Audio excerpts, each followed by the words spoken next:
ইরানের একের পর এক হামলায় দিশেহারা যুক্তরাষ্ট্র, ইসরায়েল। সৌদি আরবে বিধ্বস্ত অন্তত 5 মার্কিন যুদ্ধবিমান। হতাহত নেই দাবি মার্কিন কর্মকর্তাদের। এবার ইরানের নতুন সর্বোচ্চ নেতাকে হত্যা করতে মরিয়া যুক্তরাষ্ট্র। মোস্তফা খামেনির মাথার দাম $1 কোটি ঘোষণা। পুরস্কার থাকছে সামরিক শীর্ষ কর্মকর্তাদের তথ্য দিলেও। হরমুজ প্রণালী থেকে এবার পিছু হটল যুক্তরাষ্ট্র। ট্যাঙ্কার জাহাজগুলোকে পাহারা দিতে প্রস্তুত নয় মার্কিন নৌবাহিনী।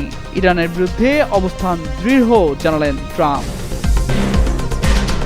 মৃত্যুর গুঞ্জনের মধ্যেই প্রকাশ্যে এসে যুদ্ধ নিয়ে নতুন বার্তা দিলেন নেতানিয়াহু। আকাশ যুদ্ধে ইরানকে হারানো নিয়ে হতাশা প্রকাশ।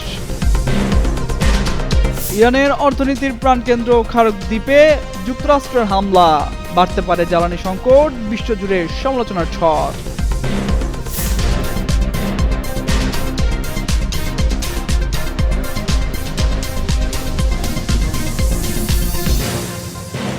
পাল্টাপাল্টি হামলা, হুমকি এবং কৌশলগত স্থাপনাগুলোকে লক্ষ্য করে সামরিক পদক্ষেপ নেওয়ায় মধ্যপ্রাচ্যের অঞ্চল জুড়ে উদ্বেগ বাড়ছে। এই প্রেক্ষাপটে সৌদি আরবে অবস্থিত একটি গুরুত্বপূর্ণ মার্কিন সামরিক ঘাঁটিতে ইরানের ক্ষেপণাস্ত্র হামলার ঘটনা নতুন করে আলোচনা সৃষ্টি করেছে। সম্প্রতি সৌদি আরবের প্রিন্স সুলতান এয়ারবেজে অবস্থানরত মার্কিন বিমান বাহিনীর 5টি জ্বালানি সরবরাহকারী রিফুয়েলিং বিমান ইরানের ক্ষেপণাস্ত্র হামলায় ক্ষতিগ্রস্ত হয়েছে। 2 মার্কিন কর্মকর্তার বরাত দিয়ে এই তথ্য জানিয়েছে দি ওয়াল স্ট্রিট জার্নাল। প্রতিবেদনে বলা হয়, হামলায় বিমানগুলো আংশিক ক্ষতিগ্রস্ত হলেও সম্পূর্ণ ধ্বংস হয়নি এবং বর্তমানে সেগুলোর মেরামত কাজ চলছে। এই ঘটনায় কোনো হতাহতের খবরও পাওয়া যায়নি। তবে এই ঘটনার পরপরই পাল্টা পদক্ষেপ হিসেবে পারস্য উপসাগরের হরমুজ প্রণালীর কাছে অবস্থিত খার্ক দ্বীপে বড় ধরনের বিমান হামলা চালায় যুক্তরাষ্ট্রের সামরিক বাহিনী। মার্কিন সামরিক কমান্ডের দাবি, অভিযানে দ্বীপটির গুরুত্বপূর্ণ সামরিক স্থাপনাগুলো লক্ষ্য করে হামলা চালানো হয়েছে। এদিকে এক বিবৃতিতে মার্কিন প্রেসিডেন্ট ডোনাল্ড ট্রাম্প জানান, এখনও দ্বীপটির তেল অবকাঠামো ধ্বংসের সিদ্ধান্ত নেওয়া হয়নি। তবে হরমুজ প্রণালীতে আন্তর্জাতিক নৌ চলাচল ব্যাহত হলে কঠোর পদক্ষেপ নেওয়া হবে বলেও সতর্ক করেন তিনি। সাম্প্রতিক এই সংঘাতের ফলে মধ্যপ্রাচ্যের নিরাপত্তা ও আন্তর্জাতিক তেল বাজার নিয়ে নতুন করে উদ্বেগ তৈরি হয়েছে। ইরানের নতুন নেতৃত্বকে ঘিরে যুক্তরাষ্ট্রের অবস্থান ক্রমেই কঠোর হয়ে উঠছে। তেহরানের ক্ষমতার পরিবর্তনের পর থেকেই ওয়াশিংটন যেন নতুন করে চাপ বাড়ানোর পথে হাঁটছে। বিশেষ করে নতুন সর্বোচ্চ নেতা আয়াতুল্লাহ মোস্তফা খামেনিকে কেন্দ্র করে যুক্তরাষ্ট্রের সাম্প্রতিক পদক্ষেপ 2 দেশের উত্তেজনাপূর্ণ সম্পর্ককে আরও প্রখর করে তুলেছে। ইতিমধ্যে আয়াতুল্লাহ মোস্তফা খামেনির মাথার দাম ঘোষণা করেছে যুক্তরাষ্ট্র। পাশাপাশি তার সরকারের গুরুত্বপূর্ণ কর্মকর্তা ও সামরিক শীর্ষ কর্মকর্তাদের তথ্যের জন্য পুরস্কার ঘোষণা করা হয়েছে। মার্কিন পররাষ্ট্র মন্ত্রণালয়ের রিওয়ার্ডস ফর জাস্টিস কর্মসূচির আওতায় মোস্তফা খামেনি এবং ইরানের Islamic revolution guard corps IRGC সংশ্লিষ্ট কয়েকজন শীর্ষ কর্মকর্তার তথ্যের জন্য সর্বোচ্চ $10 মিলিয়ন তথা $1 কোটি পর্যন্ত পুরস্কার ঘোষণা করা হয়েছে।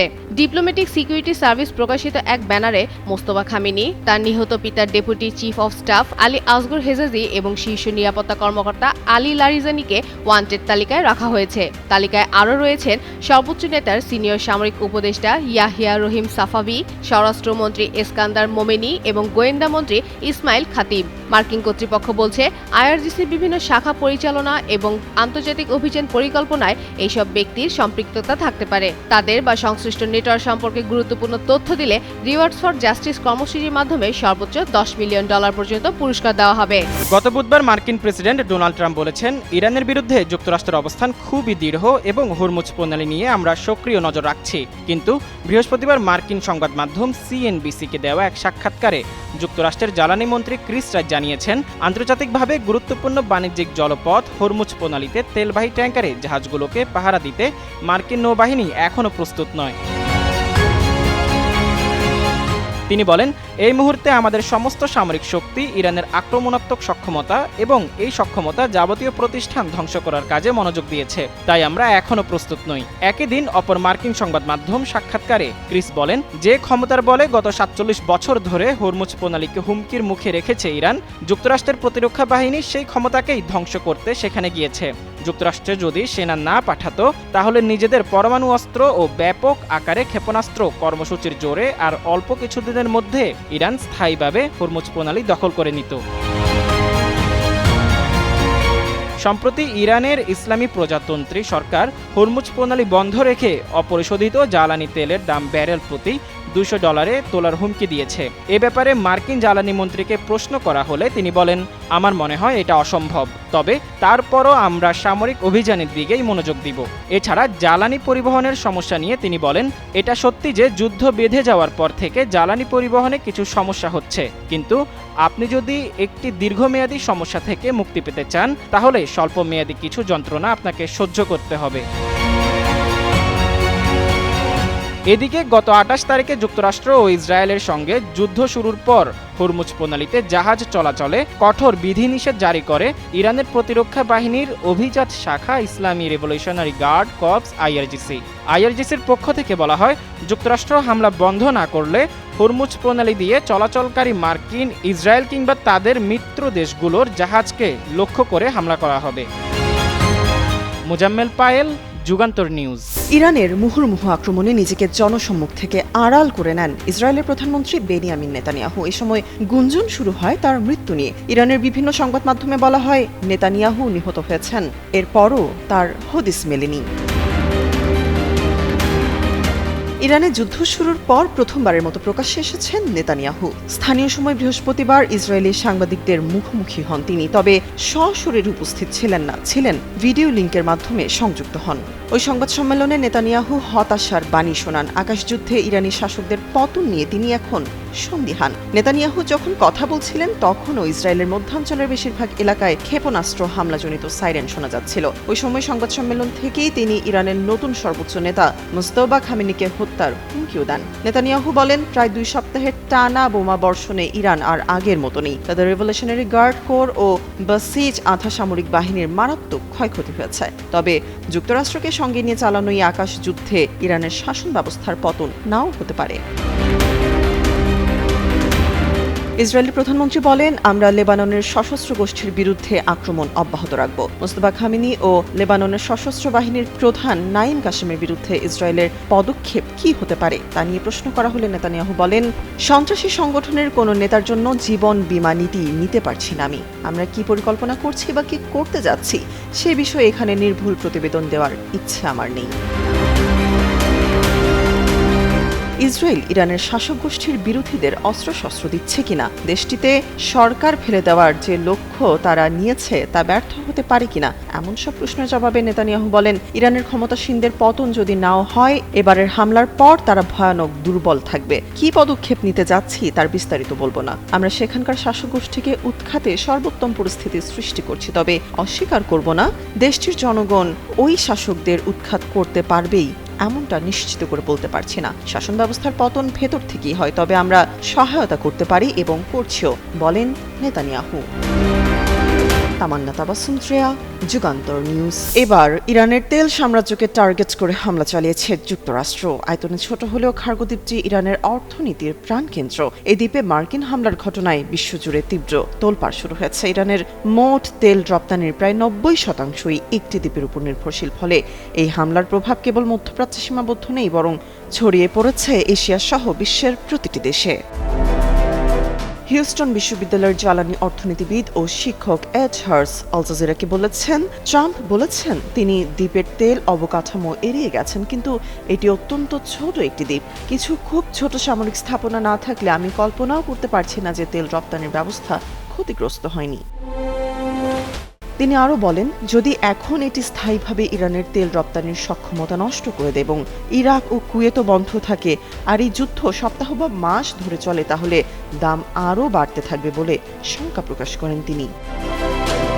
হার্স সতর্ক করেছেন, এটা সত্যি এশিয়ার অর্থনীতিগুলোকে আঘাত করবে, যারা অপরিশোধিত তেল ও পরিশোধিত পণ্যের বিশাল আমদানিকারক। ঐতিহাসিকভাবেও এই দ্বীপের গুরুত্ব অনেক বেশি। মাত্র 8 কিলোমিটার দৈর্ঘ্যের এই ভূখণ্ডে আবুজার, ফুরজান ও দুরুদ ক্ষেত্র থেকে পাইপলাইনের মাধ্যমে তেল আসে। প্রতি বছর এখান থেকে প্রায় 95 কোটি ব্যারেল তেল চীনে রপ্তানি হয়। 80-র দশকে ইরান ইরাক যুদ্ধের সময়ও এই দ্বীপে ভয়াবহ ধ্বংসযজ্ঞ চলেছিল। দীর্ঘ বিরতির পর আবারও সেই একই শঙ্কা জেগে উঠেছে।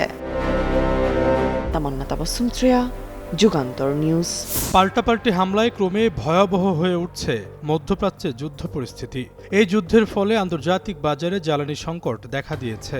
বিশ্লেষকরা বলছেন, দ্রুত এই উত্তেজনার সমাপ্তি না ঘটলে তেলের দাম ঊর্ধ্বমুখী হতে থাকবে। যুক্তরাষ্ট্র ও ইসরায়েল ধারাবাহিকভাবে রাজধানী তেহরান সহ ইরান জুড়ে বিমান থেকে বোমা নিক্ষেপ ও ক্ষেপণাস্ত্র হামলা চালিয়ে যাচ্ছে। ইরান ও প্রতিবেশী দেশগুলোতে যুক্তরাষ্ট্রের সামরিক স্থাপনা লক্ষ্য করে ক্ষেপণাস্ত্র ও ড্রোন হামলা চালাচ্ছে। বৃহস্পতিবার ইরাক ও কুয়েতে যুক্তরাষ্ট্রের দুটি ঘাঁটিতে আঘাত হেনেছে ইরানের ড্রোন। পারস্য উপসাগরে যুক্তরাষ্ট্রের একটি তেলবাহী জাহাজে হামলার কথা জানিয়েছে তেহরান। যুক্তরাষ্ট্র ও ইসরায়েলের হামলায় শীর্ষ রাজনৈতিক ও সামরিক নেতাদের হারানোর পরও ইরানের এমন পাল্টা আক্রমণ যুদ্ধের হিসেব নিকেশ পাল্টে দিচ্ছে। এমন পরিস্থিতিতে যুক্তরাষ্ট্র দীর্ঘমেয়াদী যুদ্ধের প্রস্তুতি নিচ্ছে। এর অংশ হিসাবে মধ্যপ্রাচ্যে আরও সেনা ও সামরিক সরঞ্জাম পাঠাচ্ছে যুক্তরাষ্ট্র। একই সঙ্গে গোয়েন্দা কার্যক্রমের পরিসর বাড়ানোর তৎপরতা শুরু করেছে পেন্টাগন। এই যুদ্ধ সেপ্টেম্বর পর্যন্ত গড়াতে পারে এমনটি মাথায় রেখে পরিকল্পনা সাজাচ্ছে মার্কিন সামরিক বাহিনী। চলমান উত্তেজনার মধ্যে ইরানের পারমাণবিক কর্মসূচি নিয়ে জাতিসংঘের নিরাপত্তা পরিষদে যুক্তরাষ্ট্র ও তার পশ্চিমা মিত্রদের সঙ্গে রাশিয়া ও চীনের তীব্র মতবিরোধ দেখা দিয়েছে। বিষয়টি নিয়ে পরিষদের বৈঠকে উত্তপ্ত আলোচনা হয়। টিআরটি ওয়ার্ল্ডের একটি প্রতিবেদনে জানানো হয়েছে, 15 সদস্য নিরাপত্তা পরিষদের বৈঠকে রাশিয়া ও চীন ইরানের উপর জাতিসংঘের নিষেধাজ্ঞা তদারকির জন্য গঠিত একটি কমিটি নিয়ে আলোচনা বন্ধ করার প্রস্তাব দেয়। তবে ওই প্রস্তাব ভোটাভুটিতে 11 বনাম 2 ভোটে খারিজ হয়ে যায় এবং দুই দেশ ভোট দান থেকে বিরত থাকে। বৈঠকে জাতিসংঘে যুক্তরাষ্ট্রের প্রতিনিধি মাইক ওয়াল্টোজ রাশিয়া ও চীনের বিরুদ্ধে ইরানকে রক্ষা করার অভিযোগ তোলেন। মাইক বলেন, 1737 কমিটির কার্যক্রম বাধাগ্রস্ত করে মস্কো ও বেইজিং তেহরানকে সহায়তা করার চেষ্টা চালাচ্ছে। জাতিসংঘের সব সদস্য দেশের উচিত ইরানের বিরুদ্ধে অস্ত্র নিষেধাজ্ঞা কার্যকর করা, ক্ষেপণাস্ত্র প্রযুক্তি হস্তান্তর ও বাণিজ্য নিষিদ্ধ করা এবং সংশ্লিষ্ট আর্থিক সম্পদ জব্দ করা। তিনি দাবি করেন, আন্তর্জাতিক আণবিক শক্তি সংস্থা IAEA জানিয়েছে, পারমাণবিক অস্ত্রবিহীন দেশগুলোর মধ্যে ইরানই একমাত্র দেশ যারা 60% পর্যন্ত সমৃদ্ধ ইউরেনিয়াম উৎপাদন ও মজুত করেছে এবং সংস্থাটিকে সেই মজুদের পূর্ণাঙ্গ প্রবেশাধিকার দেয়নি। অন্যদিকে রাশিয়ার জাতিসংঘের রাষ্ট্রদূত ভ্যাসিলি নেবেনজিয়া যুক্তরাষ্ট্রের অভিযোগ প্রত্যাখ্যান করে বলেন, ইরানের পারমাণবিক কর্মসূচি নিয়ে অযথা আতঙ্ক ছড়ানো হচ্ছে। তার মতে, তেহরানের বিরুদ্ধে আরেকটি সামরিক অভিযান চালানোর অজুহাত তৈরির জন্যই এই পরিস্থিতি সৃষ্টি করা হচ্ছে। চীনের প্রতিনিধি ফু কং ও যুক্তরাষ্ট্রের কঠোর সমালোচনা করে বলেন, ইরান পারমাণবিক সংকটের মূল উস্কানিদাতা ওয়াশিংটন নিজেই। তিনি অভিযোগ করেন, আলোচনা চলাকালে যুক্তরাষ্ট্র ইরানের বিরুদ্ধে প্রকাশ্য শক্তি প্রয়োগ করেছে, যা কূটনৈতিক প্রচেষ্টাকে দুর্বল করেছে।